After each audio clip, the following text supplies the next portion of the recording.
بسم الله الرحمن الرحيم. الحمد لله رب البريات، عالم الخفيات، مطلع على ضمائر والنيات. أحمده سبحانه على ما خصنا به من جلائل النعم، وأشكره تعالى على ما حبانا من أنواع الجود والكرم. وأشهد أن لا إله إلا الله وحده لا شريك له، الملك القدوس السلام. وأشهد أن نبينا محمد عبده ورسوله، خير مرسل وأكمل إمام، صلى الله عليه وعلى آله وأصحابه وسلم تسليما كثيرا على الدوام. أما بعد، assalomu alaykum va rahmatullohi va barakatuhu. Hurmatli ustozlar va qarindoshlar, peshqadamlar. Bugungi darsimiz ya'ni Go'zal axloq nomli kitobning ikkinchi temasi rostchilik. Shuning davomi. Biz o'tgangi darsimizda shu rostchilik to'g'risida so'zlab kelgan. Bu rostchilik bo'lsa, ilgirki salaf solihlar payg'ambar alayhissalomning davrida yashagan va keyingi oltin davrlarda yashagan kishilarningki sifatlari edi. Bular rostchilikning ulgulik hayot misoli edi. Bularning kirgini, chiqqini, o'tag'ini, to'g'ini hammasi bir xil rostchilikni ifodalaydigan. Rostchilik ularningki butun vujudiga singib ketgan. So'z rostchil, amal rostchil, adab, axloq, yurish, turish hammasi bir xil rostchilik sifat tepiladigan salaf solih kishilar o'tgan. Bular ummatningki nurliq munarlari. Ummat shularga ergashgan vaqtida har vaqt qutuq qozonadi. Bunun bir misali Ka'b ibn Malik radhiyallohu anhu, ya'ni payg'ambar alayhisalom bilan Tabuk urushiga chiqaman deb hech qanday uzrsiz urush chiqamay qolgan. Payg'ambar alayhisalom qaytib kelgandan keyin biroz gap qilgan. Ya Rasululloh, men bu vaqtim urushga hech qanday bir uzr sabab yo'q, shunda chiqamay qoldim. Ikki uloq tugidan ishkin tayyor qilgan, qo'ral yaroqlarimni hozirda men bilmadim, chiqamay qoldim deb biroz gap qildi. Endan boshqa yana ikki sahabami Hilal ibn Umayya qatorliq bu uchaylan rost gap qilganlikdan yolg'on gap qilganlarning uzrisi qabul bo'ldi. Rost gap qilganlarning ishi Alloh topshirildi. Bularningki hukmi normalda 50 kun kechiktirildi.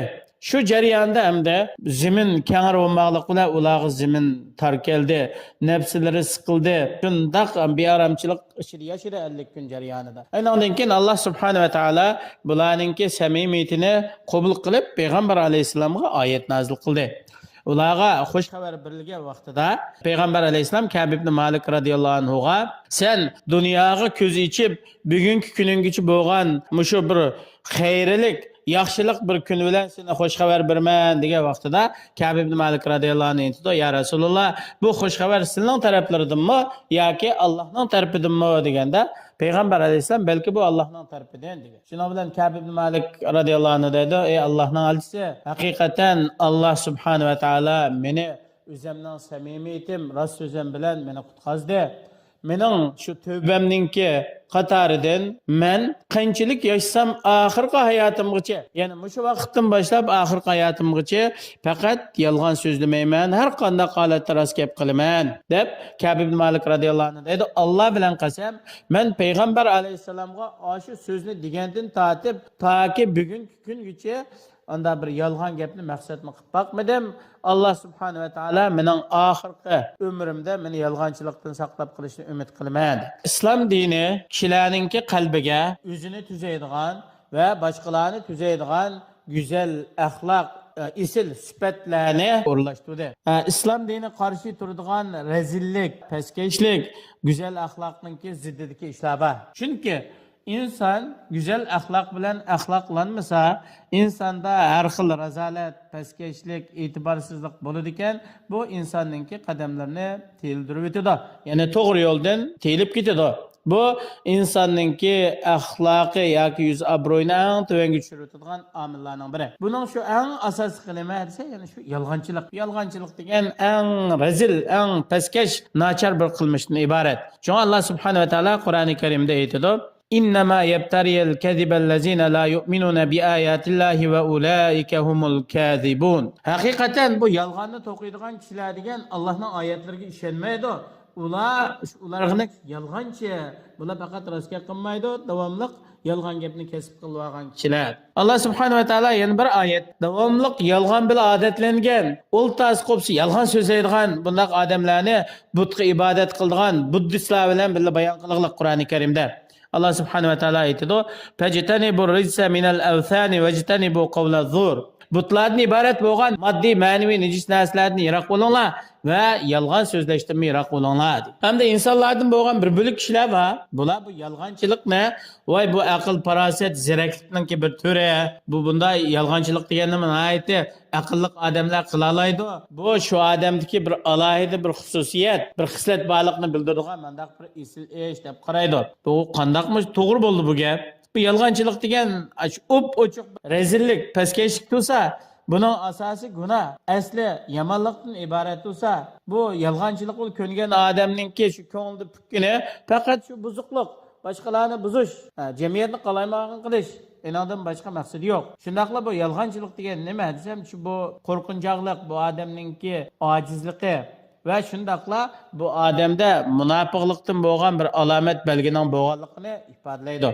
Shunga payg'ambarimiz sollallohu alayhi vasallam muborak hadislarida 4 turlik ish har qanday odamda bo'ladi ekan, bu odam xolis munofiq bo'ldi. Agar o 4 turlik ishdan birasi bo'lib qolsa, bu odamda shu nifoq yoki bir ish bo'lgan bo'ladi, shu ishni tark qilmoqchi edi. Amonat xiyonat qildi, so'zi yolg'on so'zlaydi, va'da qilsa va'dasini buzadi, boshqalar bilan takallashib qolsa, nachar so'zlar bilan boshqalarga aziyat qiladi. Ya'ni Imom Muslim buni qilib hadisning oxiriga, agar bu odam namoz o'qisin, ro'za tutsin, o'zini musulmon deb gumon qilsa, bu odam munofiq bo'ladi degan. Samimiylikning qarshisidagi bu yolg'onchilikningki oqibati intayin og'ir. Chunki yolg'onchilik bilan nurg'un haq-huquqlar zoya bo'lib yo'qolib ketaylik va Alloh cheklagan nurg'un nachar ishlar, Allohningki cheklimlari oyoq osti qilinadiq yolg'onchilikning sababi bilan. Va shu yolg'onning sababi bilan kishilarning orasidagi mehr, muhabbat, urug' tuqqanlik munosabatlari, do'stlik munosabatlari, shularning ko'pi uzilib, ularning o'rtasida dushmanlik, adovat paydo bo'lgancha odam o'zining shu yolg'on so'zi bilan jamiyatni parcha-parcha qilib o'taydi. Shundaqla o'ziningki yolg'on gumonlari va xiyoliy ishlari bilan kishilarga bo'xton chaplab jamiyatni parchalab o'taydi. Ham bu yolg'onchilik xizmatda utuq qozonmaslik, haq-huquqning zoya bo'lib ketishi, insonlik qadr-qimmatning tuvallab ketishi, erlik, shon sharafninki yo'qolib ketishdan iborat ishlarga sabab bo'ladi. Inondan boshqa bu yolg'onchilik degan hamda eng qabih gunoh, eng sat ko'riladigan bir ayib. Yolg'onchi odamning e'tibori bo'lmaydi, tabiati pastkash bo'ladi, dini ojiz bo'ladi. Undaq bo'lgandan keyin bundaq odamni qandami aql farosatlik, voy nihoyatda bakiliq, buningda alohida bir xususiyat bor degan bo'ldi endi bunday yolg'onchini. Undaq odamning haqqi bir ishga buyursa asiylik qiladi, bir ishdan cheklasa xiloflik qilib shu cheklaganini qiladi. Shunga Alloh subhanahu va taolo Qur'oni Karimda fala tuti'il mukazzibin, bundaq yolg'onchi kazzablarga hargiz itoat qilma, bo'ysunma. Bu odam bir yerga rahbar bo'lsa, qo'l ostidagilarni buzadi. Shaharga boshliq bo'lsa, shaharni vayron qiladi. Davlatga rais bo'lsa, davlatni xoni vayron qiladi. Bundaq odamdan qillash qilib qo'ysa, yiroq turish kerak. Agar yiroq bo'lsa, bundan hazar qilish kerak. Chunki bu odamning o'zi zaharlik, bu odamning qalbi nihoyat rezil. Bu odam rostchilikdan yiroq, bu yolg'on ozg'inlikning patqiga petib ketgan odam. Shuning uchun har bir inson Allohga taqvodor bo'lishi, Allohdan haqiqiy qo'rqishi, o'zining so'z harakatlarida rostchilikni lozim tutish kerak. Shuna qilgan vaqtida inson dunyo oxiratning yaxshiligi bilan utuq qozona oladi. Bo'libmi, mu'minning eng birinchi sifati samimiy bo'lish, so'zida, ish harakatlarida, yurish turishlari, butun bu insonni bir odam ko'rsimi mu'min degan shundoq bo'lsa bo'ldi ekan deydigan bir o'rnak bo'lish kerak musulmon rostchilikda. Alloh subhanahu va taolo har birimizni barliq so'z harakat ish faoliyatlarimizda samimiy rostchil bo'lishga, Allohning huzurida rostchillardan deb yozilishga muyassar qilsin. Assalomu alaykum va rahmatullohi va barakatuh.